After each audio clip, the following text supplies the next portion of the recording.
Can you hear me alright? Yeah, I just can't hear you. Are you there?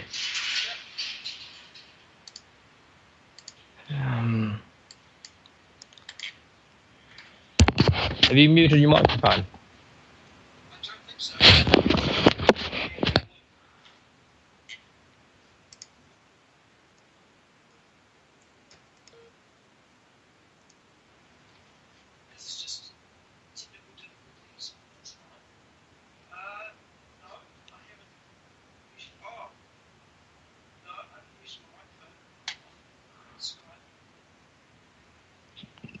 Alright. Oh, is that better? Yep, there we go. Ah, it wasn't plugged in properly. Oh, we're back in business, everybody. We are back. Hello, sorry about that. So yeah, fantastic technology. I am looking forward to it because people have been putting up with tearing in their screens for such a long time, and being able to finally be able to have a technology that actually fixes that for a lot of cases is good. And I think for people who thought that they needed a G-Sync monitor and you're an early adopter, might be a bit of shit out of luck, to be fair, because as that document was saying, that they released a custom driver for laptops where they can enable G-Sync. NVidia did, but they actually released a driver for desktops as well, where they didn't actually need the G-Sync module to be able to work properly. There's been a bit of testing going on, and they said they might actually release a proper driver that might not support it, even though they said, NVIDIA said explicitly at the start of their press release when they're releasing G-Sync that they were never going to support AMD's FreeSync technology when that finally arrives in the next couple of months, I would estimate. So the G-Sync module on current monitors, so that was a waste of time, really. Well, it looks like it from this document, really, because as I said, it adds about $200 US to the price of the standard monitor, so you are paying a bit of a price premium for this, as you do with all NVIDIA products. But according to this driver, yeah, no, it looks like it might be out the window. And then if this is actually true, if this is not, fully rumoured, but yeah. But if it's true, wouldn't this save us money? It would, because that's what FreeSync is going to be doing when that gets released. The monitors are essentially going to be the same monitor, but they're just going to have a special firmware in the monitor that actually synchronises with AMD graphics cards to achieve the same goal as G-Sync does. So it's really going to, a lot of vendors are going to be adopting this and going to be doing it properly, because there's actually only really about 5 to 10 G-Sync monitors out there at the moment. So, I mean, they haven't adopted it widely as they had hoped, and that's why, because it's so expensive. So saving us money is definitely what people want, and it's going to be good for the gaming community. So, any more thoughts on that topic before we move on? No, I think you've covered that quite well. Yeah, it's definitely something that's exciting, and if they do say what they're going to do, if it is true, then that's going to be a lot of butthurt NVIDIA's fanboys and a lot of money savings for us, I think. So I'm looking forward to that, definitely. Alright, we'll move on to another piece of recent news, which is about NVIDIA SLI. It is actually in that video, but don't click the video because unless you want to listen to it, you can listen to it. But basically, NVIDIA's releasing their graphics cards last year, which is the 970, 980, and now the 960, which is the mid-range 1080p kick-ass GPU. It is. I mean, I don't like NVIDIA, but I would have to say that for the money, 200, it's about 400 New Zealand or about 230 US. You are getting a pretty good graphics card.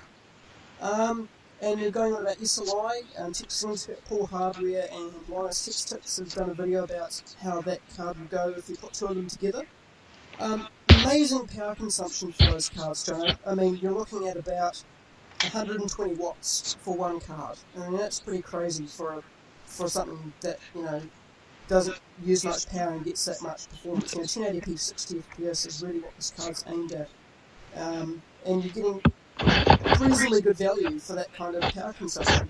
Save your power bills and save you getting a big power supply as well. So what if you're running two of these graphics cards? Sorry? What if you're running two of these? Well, you're looking at about a maximum power draw of about 250 watts, not for the two graphics cards, which is crazy, but you are going to get some 40 and 40p performance and even some 4K performance out of these two cards, which is going to be about $800 New Zealand you're going to be spending. But yeah, no, you definitely, for the money, you are actually going to get a good card. So yeah, I think it's good. I mean, NVIDIA's coming to the play finally. Yeah, you're actually getting a good value for your money, because normally, you'd be spending a hell of a lot more money for a card that actually has the same performance, and which is good, because competition is always good for companies where they don't own the marketplace and decide what they want to do, like iPhones, for example, where they dictate how much they're going to charge because there's no other companies making Apple products. So that's why having two competing companies is always a good thing. You're only limited to 2 gig frame buffer though, but that seems to be fine for 1080p at the moment. I don't know how future-proof they're going to be with that kind of how much RAM, but I can say that for now it seems to be the sweet spot anyway, because most mid-range cards, the 270X and the 260X do have the 2 gig frame buffer, but it seems to be good, and the power consumption is absolutely amazing. I mean, you're not going to get a card with such a low power consumption for that kind of money, so it's good, definitely. You're going to, yeah. Keeping on topic, but moving on to sort of our next topic, what about this bug controversy? The GTX 970. Yeah, that is NVIDIA's kind of second-tier graphics card, and what they've found out is NVIDIA, people have found that the card only really truly has 3.5 gigabytes of the frame buffer of really fast access memory, and it means that basically it all hits that cap and it can use the other 500 or so megabytes of frame buffer, but it will actually be rather slow and stuttery.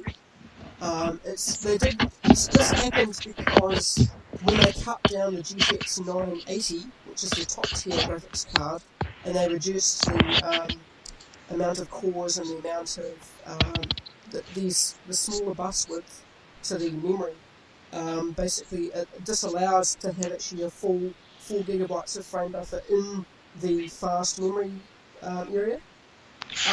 So basically, if you are using more than 3.5 gigabytes, it will be slower, but it won't be slower, as you can see in the document here. It will only reduce performance very slightly, which is good, because they actually came out and formally addressed this issue. NVIDIA did. They are not planning to optimize it. They're not planning to recall cards. They're not planning to do a driver update or anything like that, because that's how it's been designed, and it's just been it's been cut down, and that's how it's been. So it's a bit sad for people who have bought them, but you are not getting a huge amount of reduced performance if you are using that full 4 gigabytes, because there's nothing out there that uses 4 gigabytes anyway, even if you are using 4 gigabytes. No, what I'm reading here is you're only actually losing 2 to 3 frames per second anyway. Yeah, I mean, you're not a big deal. No, I mean, if you're spending, it's about 600 and something New Zealand dollars for a 970, and it is a very small amount of reduced performance, and the power consumption is still amazing. You're drawing less than 200 watts, so you are getting, good value for money. But it's just a bit sad that people have to find out the hard way, instead of NVIDIA telling you that was part of the problem. So yeah, it would have been easier if they just came out and said, I mean, as you say, we don't use 4 gigs of memory. If they just released a 3.5 gig card, it would be fine. Apparently on this website they actually have re-released specifications for the card, so you are going to get informed that way, but people had to find out themselves to actually kind of expose NVIDIA in that way. So yeah, I mean, I hope that they won't do that again, but as you're saying, reduced performance is virtually nothing, so it's not anything to worry about. But I just thought it'd be good to talk about it, just to let people know that if they're going to buy a GTX 970, that that's the truth about it, and that's what we like to hear. So yes. Yeah. Are we going to be moving on at all to another topic? I think we should. Seems to be quite a good topic. Yeah, it is one of the bigger ones anyway, because, it is something that's been hotly controversial at the moment, but they definitely did address the issue, which is good, definitely. We'll move on to Microsoft now with DirectX 12. Basically what happened is, because Windows 10 is in beta at the moment, I actually have it on my dad's computer, and it's running as smooth as, butter. They have actually, with their January beta update, they did release DirectX 12 in secret. It's in DXDiag for Windows 10, but there's nothing at the moment that will use DirectX 12 because games are going to be a while away yet, and Windows 10 is going to be about 6 months away yet for it to actually be in full release. So what are your thoughts of DirectX 12? It is going to be a higher level API, so they're going to be accessing the hardware more easily, and there's going to be a lot more performance because you're going to have more access to the shaders and the memory and stuff like that. So, as they're saying here, 7 to 10 times more draw calls. So more pixels can be addressed per frame than what was previously available. So what are your thoughts on that anyway? My question is, when's it going to end? DirectX? Well, like we use DirectX 11 and for gaming at the moment, and that's already great. I mean, how much performance do you think we're going to notice much difference on DirectX 12? I mean, I think we will. I mean, because DirectX 11 has been around for quite a while now. They've had it since 2010, essentially. And we've reached a limit on, we've reached the limit of DirectX 10 in terms of its frames and how many pixels can be addressed per frame and things like that, because the technology's caught up with the software.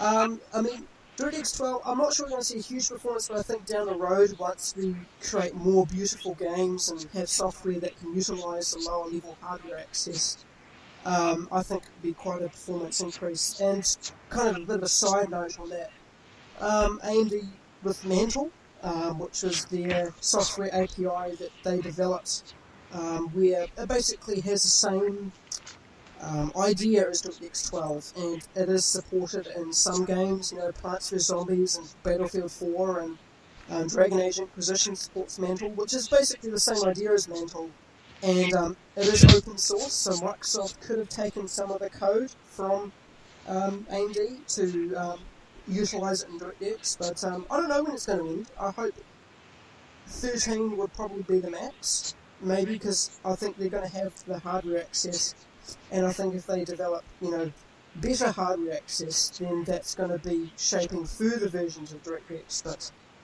Windows 10, on a side note with that as well, is they're actually going to be offering it free for people on Windows 8.1 for the first year, because they've decided that it's going to be a subscription like Office is at the moment, where you pay monthly or yearly for the operating system. Which is good, because that means you can install it on, say your computer crashes or your hard drive goes dead, and you get a new hard drive and you want to reinstall Windows. Well, you'd have to go and buy another key, wouldn't you? But in this case, if you want to reinstall it because you've got the subscription, then it's good having it there doing that without having to buy another key. But the first year for Windows 7 and Windows 8 users, it's going to be nothing. But after that first year, you're going to have to start paying. But I don't know how much it's going to cost. But they officially came out and said that, because I read about that a few months ago, about whether they're going to start charging a subscription for Windows. And they said they weren't, and they said they were, and now they are. So it's going to be like, well, get your mind together, Microsoft. But yeah, what subscription-based operating systems, like if you're paying monthly for an operating system, what do you think about that? Well, I think it makes a lot more sense. I mean, like you said, your hard drive crashes, you lose your operating system, you go and buy a new key. What do you pay for a new key these days? It's about $100 Windows at the moment? As people know, hard drives aren't that reliable. They're Some getting aren't. better. They're getting a lot better, but still, they can crash. You could have 3 crash in a row. That's 3 keys, $300. Exactly. You have a subscription. You just re-download onto your hard drive every time with the same subscription. Exactly. But I don't. So Adobe's been doing this for about a year now with their Creative Suite, and I find there's a bit more adoption for that kind of thing. Could you cancel your subscription at any time though, and revert back to Windows 8.1 or Windows 7? No, I think you can cancel your subscription, but I think you'd probably have to buy Windows 8 or whatever to be able to use it. So I think you're probably going to actually have to install a new operating system once you start your free subscription with Windows 10. But that's a bit of a grey area at the moment, I think. Which, I hope it's clarified soon. Because I'm probably looking for Windows 10, but I might stick with 8.1 for the moment anyway until they've fixed some things up. Who knows? Have they talked about cost? I mean, at the end of the day, that's all that matters to consumers is what it's going to cost us. What's it going to cost? I don't know. I mean, I hope it's probably about $10 a month. You're probably looking at about that if you want to pay it monthly, or maybe 120 yearly, maybe at max, which is not too bad if you think about it.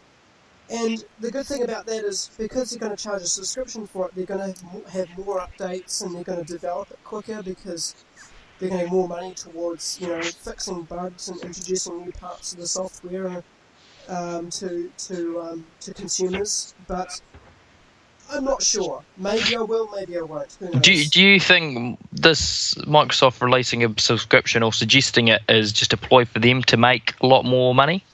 It could be. I mean, yes, there is that chance, but I think people will be putting their trust in Microsoft, and if they do this properly, which I hope they will, because otherwise people will be jumping over to Mac or even Linux, and which would, obviously decrease their revenue. So hopefully they can do it properly and people actually get a good operating system like Windows 7 was with Windows 10. So, I mean, there's always hope. There's definitely something to look forward to. That's... I mean, jumping back to what we were saying about your hard drive crashing, you having to buy a new key, I've been using the same operating system for 3 years almost now. On your laptop? On my laptop, and I haven't had an issue. If I was to have a subscription, I've paid $360, say, for 3 years. Yeah, that's true. That's the other issue as well, isn't it? Because if you don't need to pay for it, why pay for it? So that could be a problem. But I don't know. I wonder whether they'll allow you to buy it as a permanent ownership of the key. We'll have to find out because that's going to be a big topic in the coming months. Yeah, definitely. So, any other more thoughts on that? No, I think covered that. We've covered that. Alright, the next one is HoloLens, which is another video, which we might actually have up on the screen for a little bit. I will mute it. Let's go back to OBS, and we'll watch the HoloLens video while we talk about it. So basically what it is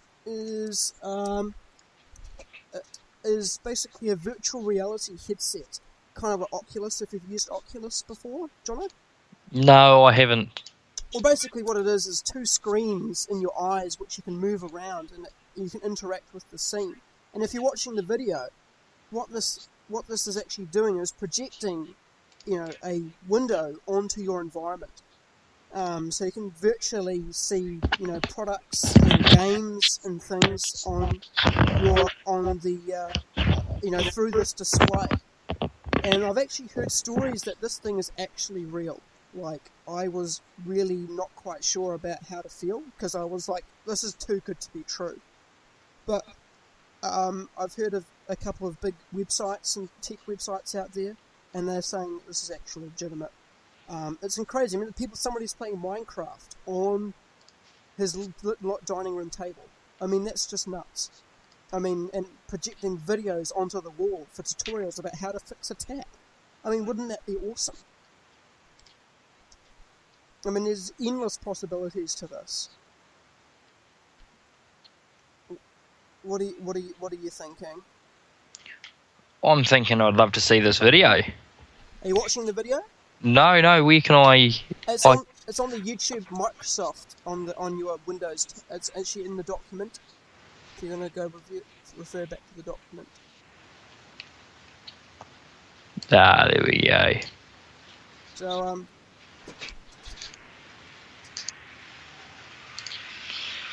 just gonna have a look at this video. It is raining outside for people here, so there's Dunedin.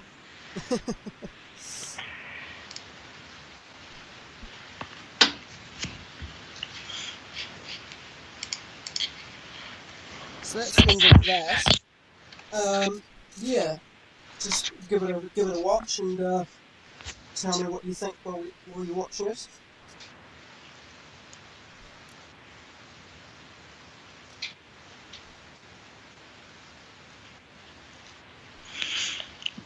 So this is just projecting onto a, or is this what he's saying? Yeah, that's what he's saying. How's he? Oh, this is some crazy technology. I know. That's what I mean. Like, it looks and this is confirmed. Well, supposedly. I mean, from what I've heard, yeah. I said there's a couple. It says it's maybe a year or so away yet, because it's not quite there. But from what it looks like, you know, so we're all going to be walking around like dickheads with bloody headbands around our eyes. Probably. I mean, Google Glass obviously started that, about a year or so ago. Google Glass stopped making Google Glass. They did.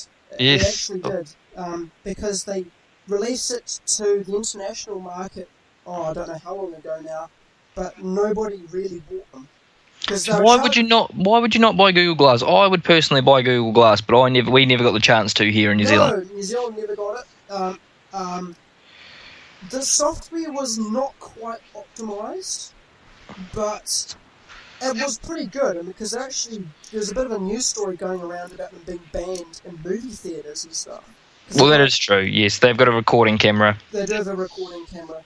But I don't know about this HoloLens business. I mean, what's going to happen with that? But it looks crazy. I mean, I'm not sure what to think. I mean, is it how real is that? How soon are we going to be walking around with bands around our head, looking at Facebook on somebody's on the wall? Like, I mean, does anyone know? Do you know how this? Can you explain to me how this works? Well, I'm not sure. I mean, it's got to be computer built into the screen, into the glasses, obviously.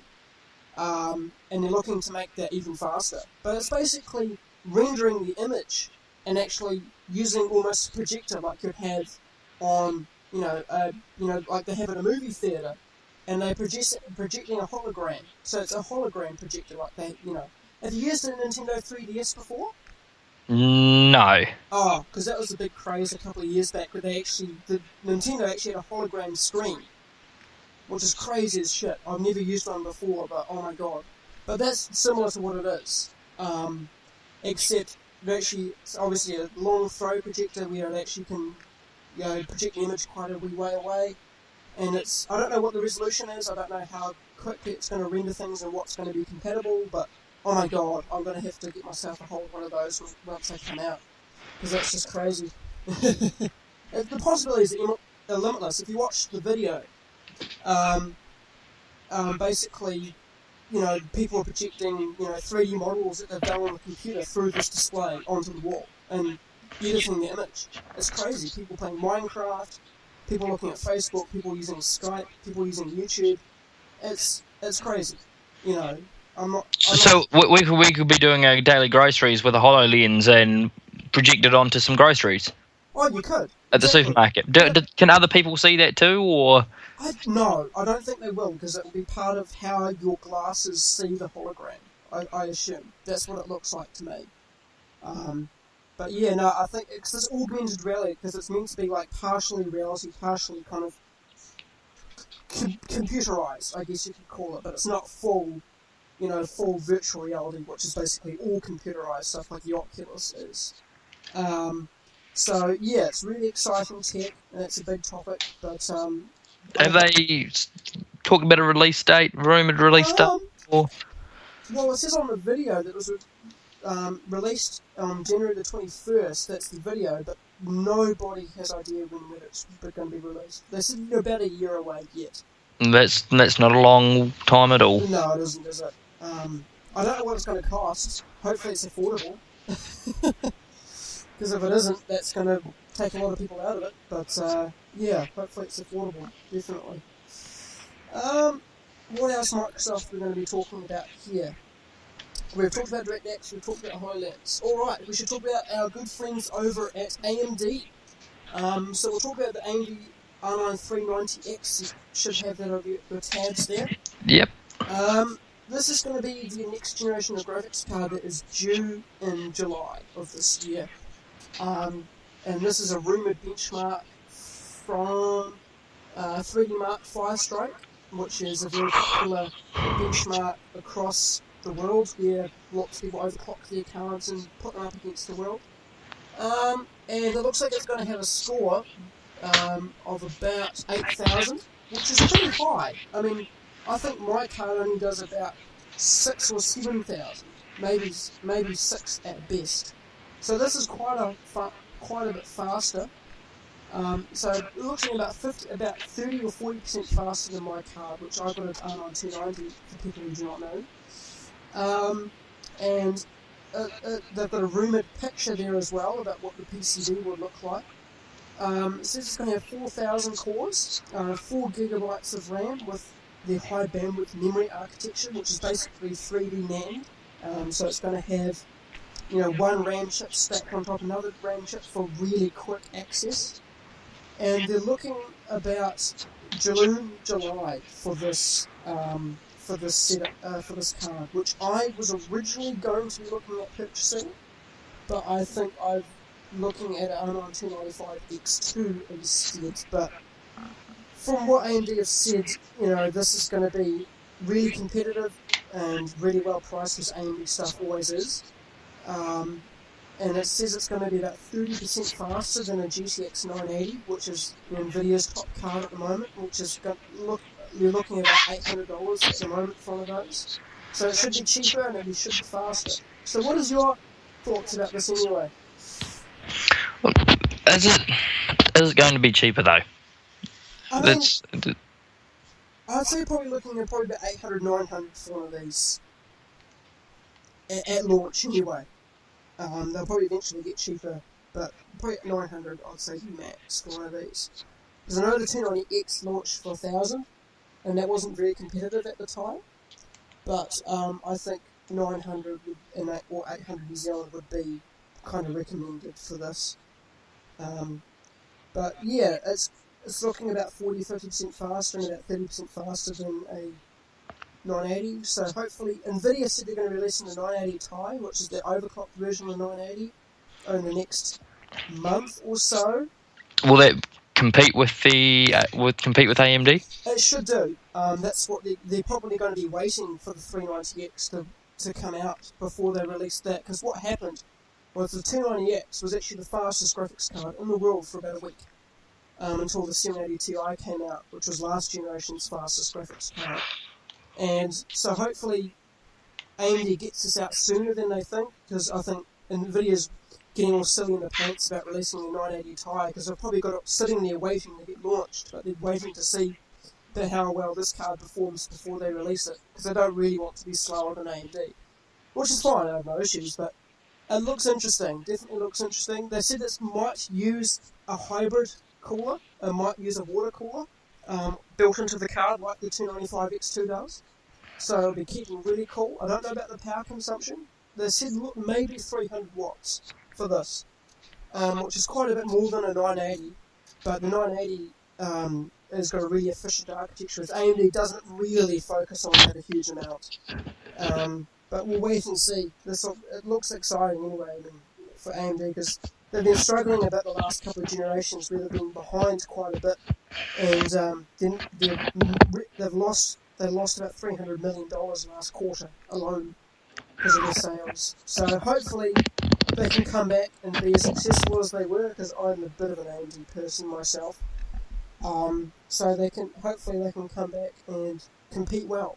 Talking about AMD's competition, they're looking at the next gen CPU.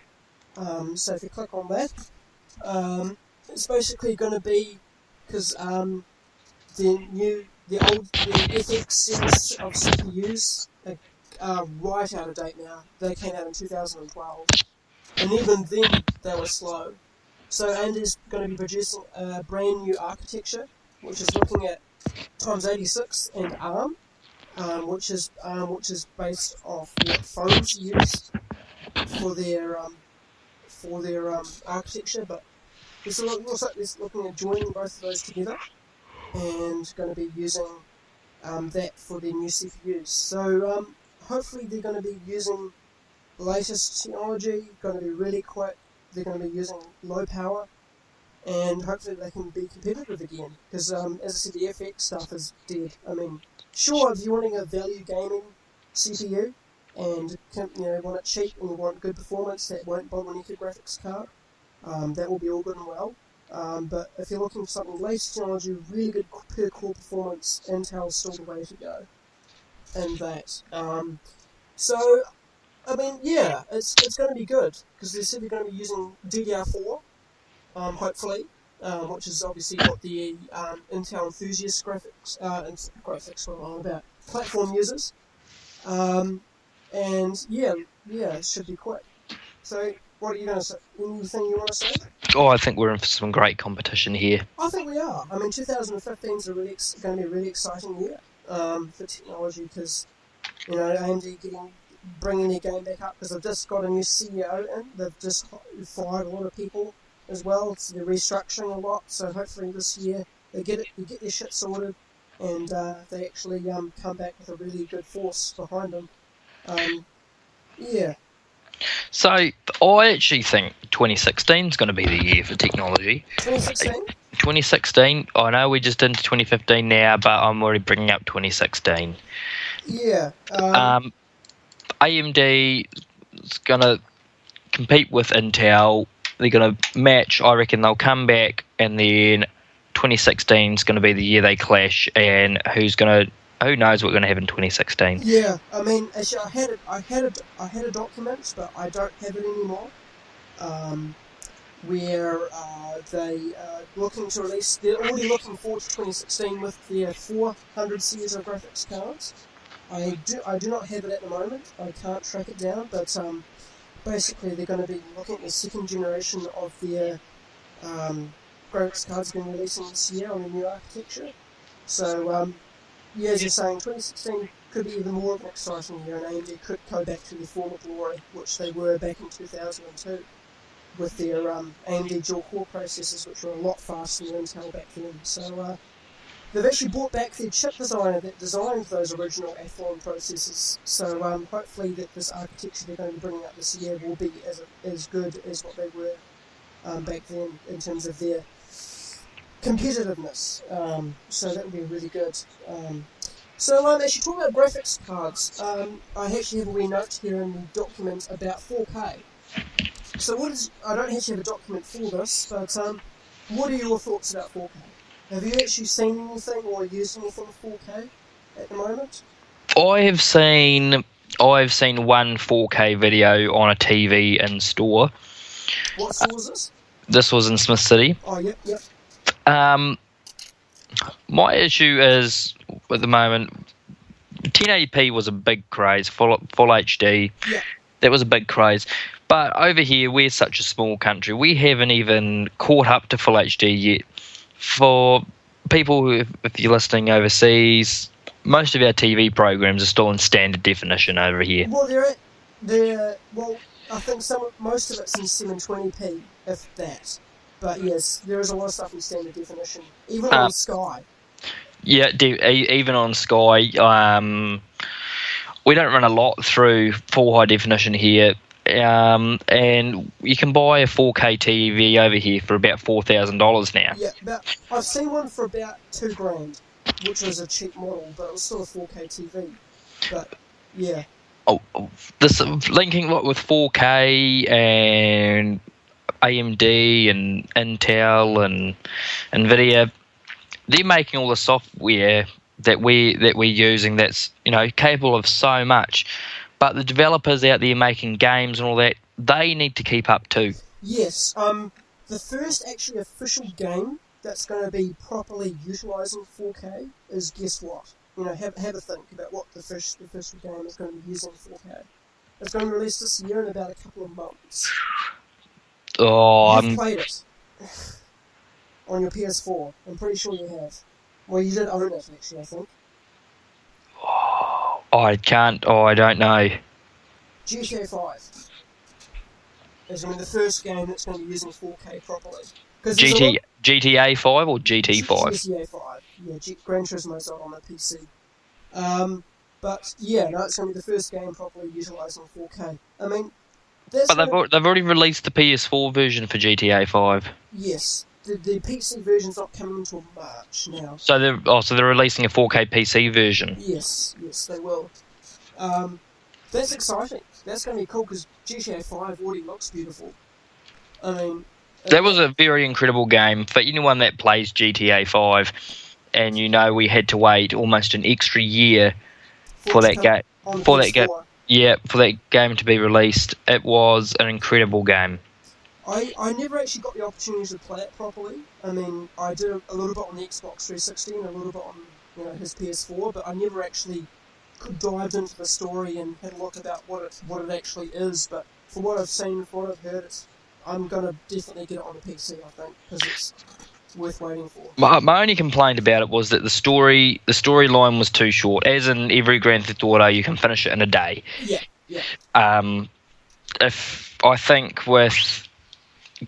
they looking at making Grand Theft Auto 6, then it's just a massive storyline that takes you months to complete. Yeah, definitely. Because I think the game was a little bit easy. Because I'd played San Andreas for a couple of times, and it was a little bit easy. But just the multiple stories and multiple characters you can play was a huge revolution in 5, I think.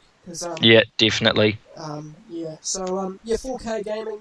I'm looking at picking up a 4K monitor once FreeSync comes out, which is the adaptive frame rate technology.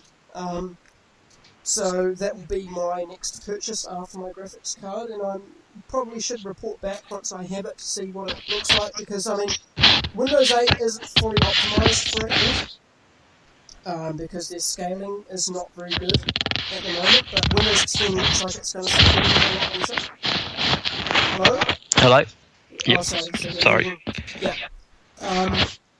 There will be a lot of games that can utilise the full screen in 4K, but the textures won't actually be 4K. So, I think once they start inheriting that properly, there will be a huge dip in performance, and hopefully the hardware will have to catch up again once they start doing that.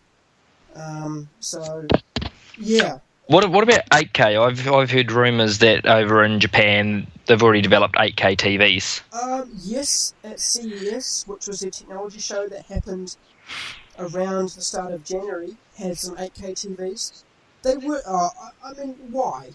In my opinion, I just don't understand the reason for such a high definition.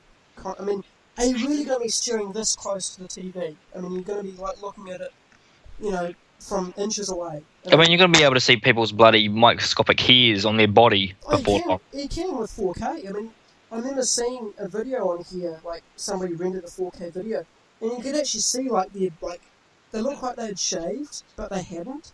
You could still see their hairs and stuff, and you can, somebody took one of a bee, a 4K video of a bee, and you could see all their tiny wee hairs. It's just so much detail, and I don't know about 8K, because it's twice 4K, obviously, and I don't know. I mean, that's what, it's going to take years for 4K to become a standard. Why 8K?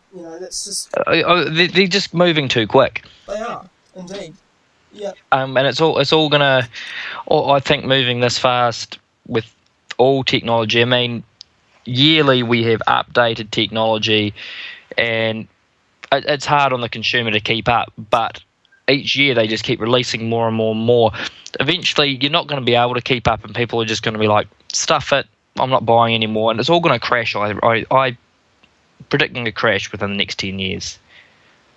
Yeah. I hope not, but I mean, maybe there will be.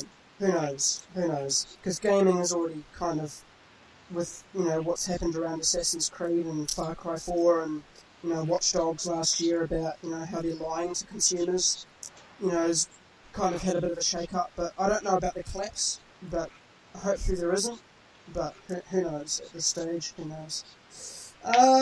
Next on our documents, sorry, a bit of a sad segue there, MSI. If you can click over to the MSI document, which you should have over there, MSI announces updates. Now this is something I'm going to have to explain a little bit, but I won't get too in depth because we're already at 45 minutes. Doesn't matter how long we go for, but hey, we'll keep it shortish. NVMe. Now what that is the computers have, you know, a piece of software or a language they talk to storage devices. So say your hard drive talks French. Let's say here, and it has to use the protocols and all the, you know, say it has to use the French accents to talk properly to the hard drive. So it all works well and it's all good and well, but using French takes up a lot of energy and is not very fast because French is a big language and it requires a lot of resources to use it properly. And so they started using French for PCI Express SSDs, which have been out for the last year or so, you know, mainstream anyway. And they're really quick. Say they use, I don't know, well, say they use Chinese, for an example here. And Chinese doesn't require a lot of resources, and it's very fast, and, you know, and it's a very efficient language. I'm making this up here, obviously. And so, and because it's so easy to use Chinese, it's very easy for them to use the Chinese accent, because it's very easy to learn, and it doesn't require much to actually use it properly. So what hard drive manufacturers and motherboard manufacturers are starting to do is use Chinese on motherboards to communicate with storage devices, because it's a lot easier, a lot quicker, and requires less resources to do. So NVMe, which is, we'll call NVMe Chinese, and we'll call AHCI, we'll call that French, because that's what the older standard is, which is what they still use now, until PCI Express SSDs come out. But so basically, MSI have gone and released a BIOS update, which is their input-output system, so basically how they control their language to all their devices. They've changed it to Chinese. Well, you know, and so that's really good, because, you know, all of their stuff that supports Chinese will be able to use it off the bat. So I'm just going to plug it in and it will work. And because NVMe, you know, Chinese is really fast, so, you know, there's a whole lot of, you know, storage devices out there, you know, more enterprise, you know, business grade stuff at the moment that will use it, but eventually it will come down to the mainstream, and they'll be able to use it, you know, as anybody else would. So that's really exciting, because MSI is the first brand out there that's done it, and on their mainstream boards, so you've got to buy a motherboard, you know, get a BIOS update that'll use Chinese, and that will be good, because you're getting a hell of a lot more performance for, you know, no cost, essentially. So that's cool. I mean, what are your thoughts on that? Sorry I explained it really badly, but that's how I think you explained that quite simply for people that didn't understand that. I mean, the BIOS update, we don't pay anything for that. It's just an update. Yeah, you do. BIOS updates have become a hell of a lot easier than they used to, because if you're older, if you didn't know what you were doing, and you could crash your computer, you could break it. But now you just plug a flash drive in, go into your BIOS update software in the BIOS itself, click it, and it'll just update. And you're done. And that's so this will be a free performance upgrade, essentially, and that's I'm all for that, you know. They said it will work in Windows 7 and Windows 8.1, so that's always good for people who are still running Windows 7.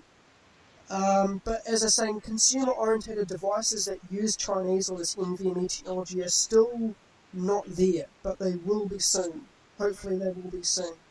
And that's really, really exciting for the future in terms of storage, because AHCI, friendship has been around quite a while now, and I think, as I was saying, we're coming to the limits of what that is and how fast we can use French. Out with the French and with the Chinese. Exactly, why not? So that's always good stuff. Actually, there's another topic I was going to go into, but if you want to go into it, we can. USB 3.1. Oh, I haven't heard about this. If you want to go look it up, you can. But basically, it's going to be a 10 gigabit per second, pipeline. So you're going to be able to have twice the amount of storage as USB 3, as twice as quick. But for 3.1, there's a special connector on there called USB 3.1 Type C. 3.1 Type C. I'm googling that right now so I can show that to the stream. I'm looking at this now. Is it a micro USB? No, you are wrong. It looks very similar. No, it doesn't look similar. No, it's got a curved edge. The really good thing about this is, if you remember about USB and how bad it is when you're trying to plug it in behind a computer and you're going to get it around the wrong way and you don't know why it won't plug in. Well, the good thing about USB 3 Type C is it's reversible. So you can actually plug it in either way, and you can plug it in, both sides have the same connector. So you can plug it into a phone or a computer that's compatible with it, and you can plug in either side of the cable and it'll still work. And it's going to have the bandwidth update, so you get 10 gigabits, which is awesome. And also, you're going to be able to have 100 watts of power through this connector. So you're going to charge anything almost instantly. Or you're going to be able to run hard drives or play out power, even a display. There's going to be display port through USB 3.1, so you're going to be able to plug monitors in with this connection. You're going to be able to plug. It's going to be limitless. It's coming really, really soon. There's no official support for it yet because Intel hasn't included it into their spec sheet, but there's already third-party controllers. MSI has released a motherboard with USB 3.1 on it, so that's really exciting. And it's just going to be, it's the future. It's just what's going to happen when we're going to, when they come out with new USB 3 stuff. So that's cool. I think this is a great idea. We're all running through USB now. Phones, photos, everything is getting bigger. USB just needs to be faster. Yes, indeed. Because, USB 3 is quick, but this will be, through the roof, man. It's just going to be crazy. So 10 gigabits per second, which is about 1 gigabyte per second, that's damn quick. And that's a movie on your flash drive in 3 seconds. I know, it's crazy. And quick charge, so you're going to be able to charge your devices, and reversible connector, which is awesome. And yeah, crazy. I'm really looking forward to it. I'm not sure whether I'd like to see a motherboard with it on it, because if you're trying to plug something in around the back end connector, and it's so small and stuff like that, that I'd rather see it on a case, like on the front of the case, where you've got it, ready and able, you can plug it in, and phones are going to benefit from it, and laptops, I like to see it on laptops. That would be really exciting to see on a laptop. So that's coming in, I don't know when, but they had a huge booth at CES for it, so hopefully in the not too distant future. But yeah, that's going to be really exciting for people who and for faster storage, definitely. Next topic, if you want to say anything else about that. No, we can move on. We can move on. We're actually on to the last topic. Last topic. Concept that turns phones into computers. Basically, from what I've read and what I've seen around, it looks like you can put old phone parts into a box, and you can actually use it, you can make it as a computer. And you can stack these boxes up, so you can stack multiple computers together. And you can have, and it looks, you can pull it apart and you can put phones in it. That's what it looks like anyway. Or storage from phones anyway. I'm not even entirely sure. But yeah, it's a Kickstarter at the moment. So basically, you can take out your old phone, you can plug it into this thing, and it works like a computer. I don't know. What do you think of that? No, I think that's getting a bit strange, but imagine if we could do that with computers, though. So like stack computers together, like Yeah, computers together. That would be cool. Like if you bought like a. I mean, if you had two really high-end computers and you can link them together and double that. You can with Ethernet to an extent. It's not very efficient, but you can. You can put multiple graphics cards in the system. You can put more than one processor in a computer, and there's lots of different things you can stack. But having two physical computers working together would be kind of cool.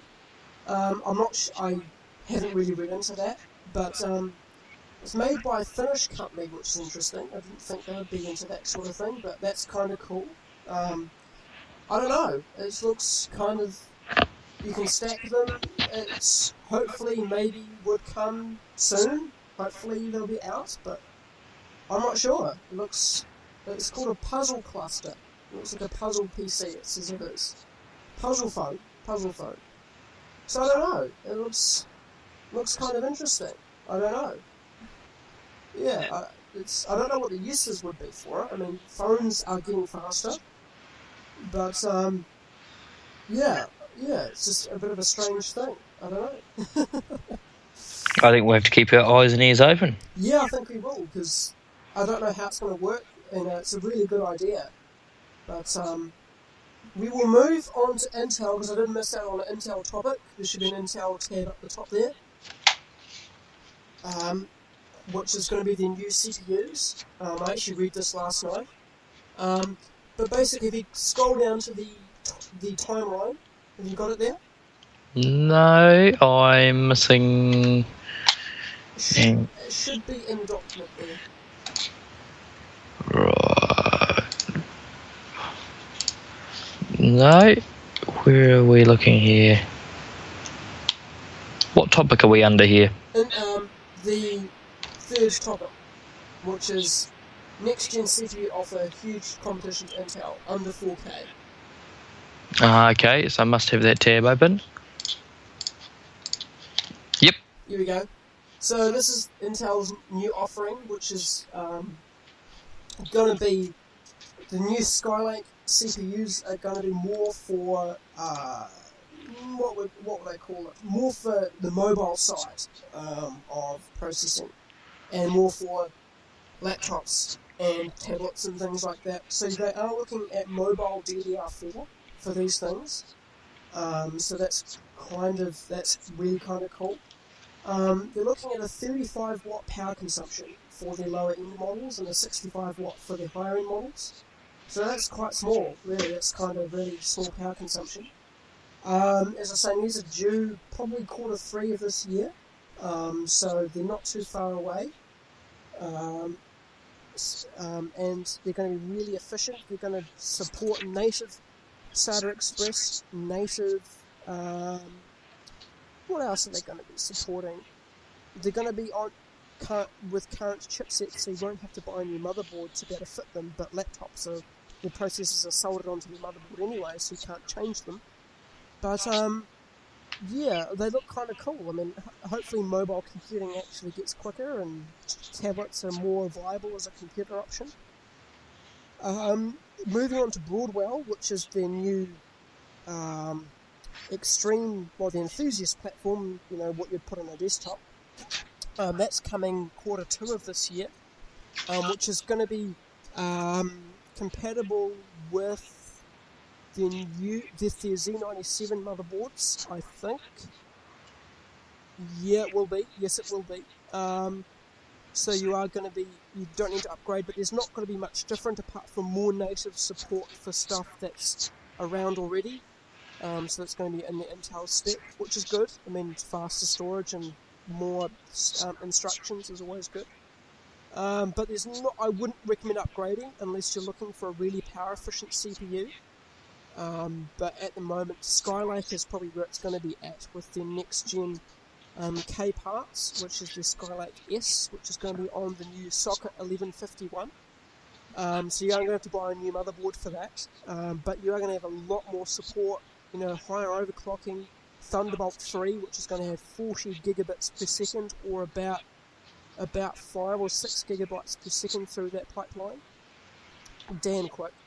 And more support for a lot of other stuff, and hopefully higher performance per core, because hopefully AMD will have their new processors out by the time Skylake comes to fruition.